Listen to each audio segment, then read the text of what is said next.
What's something that got ruined for everyone because of one person's stupidity? At work, we have to tape things up a lot. I work in the blue-collar side of things in the plant. Upstairs, one of the white-collar office workers cut their hand open on a tape dispenser.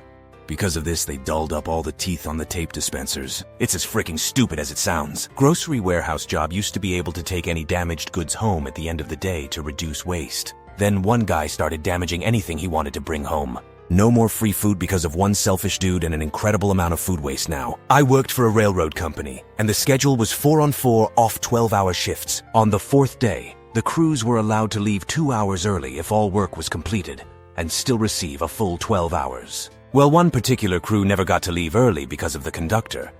He wasn't really good at running a job, so they would essentially work the entire 12 every day they were there. Well, the conductor mentions to the customer we serviced that they never got to leave 2 hours early.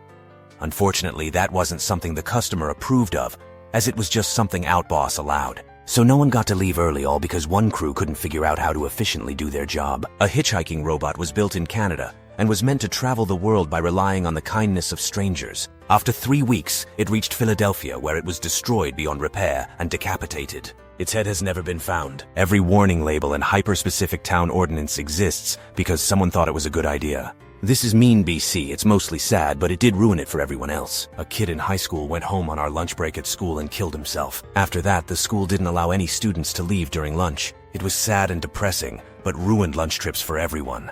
Selfish to say, I know. Service dogs. They used to be highly trained dogs used by people with genuine disabilities. Then it was people buying fake service dog vests for their pets. Now people just bring their pets in without even bothering to buy the vest. When I was back in middle school, I was a caddy at one of the best and most exclusive golf clubs in America. One you have definitely heard of. Caddies were allowed to play the course on Mondays. Early in the season, a caddy took a divot out of one of the greens after missing a short putt. When the course superintendent found out, caddy golf got canceled for the rest of the season and the following season. Needless to say, bro was not a popular dude in the caddy shack after that. A convenience store chain in my city used to let the employees take home the end-of-day concession food and any food item set to expire in 3 days or less. It was super awesome until one guy got caught stealing milk and marking it as expired. Not just like a jug of milk. He stole 4 4-liter jugs of milk every few days for a couple weeks. Needless to say, that thief's obsession with milk cost everyone else a mountain of free food. When I was in school, I took art. One of the school rules was that if you had an art exam, you could come in wearing whatever you wanted for that exam. Most people used it as their non-uniform day, and the school knew that, but they didn't care.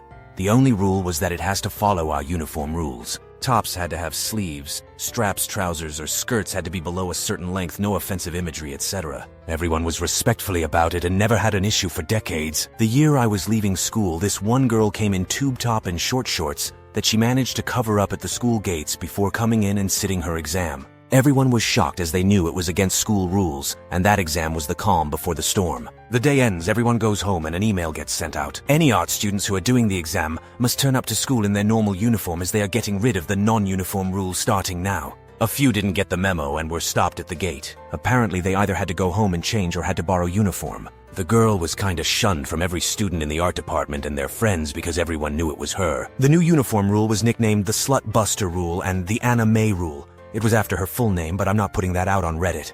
Edit spelling. Dumpster diving. I found so many free books, power tools, art supplies, random shit I never even knew was invented, etc., etc. But people who were, let's just say, tweakers scattered trash and didn't erase their footprint. Now the green rectilinear steel Christmas stockings are being locked and have police presence. I had good relations with the police when they rolled up on my scavenging, but the entire Indiana Jones vibe is now ruined by a few brain-dead slobs. And now, all those resources are relegated to the seagulls at TTE landfill.